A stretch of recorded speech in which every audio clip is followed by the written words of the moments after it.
Армысыздар жас достар, армысыздар қонақтар, әліппен келді, ортаға болашаққа жол бастар. Білім деген ғажаптың, әліппейін меңгерген келешегі қазақтың басталады сендерден. Жақсы білім көрімдік болсын сізге қалайық. Не меңгеріп, не білдік қане ортаға салайық. Айналайын балғындар, рахмет айтып шаттанған.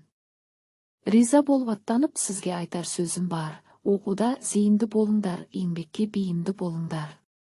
Ақ жол болсын балаларың, мұң шалмасын қабақтарың. Оқығандарың есте болсын, күнделіктерің беске толсын. Енді алға жетелейтін ана тілі қош келіпсің.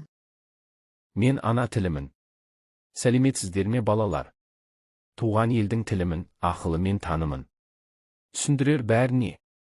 Ана тілі пәнімін. Ана тілімен болам, ана тілің арың бұл, ұятың боп тұр бетте өзге тілдің бәрін біл, өз тіліңді құрметте. Балалар, енді мені бұрынғыдан да көп оқитын боласыңдар.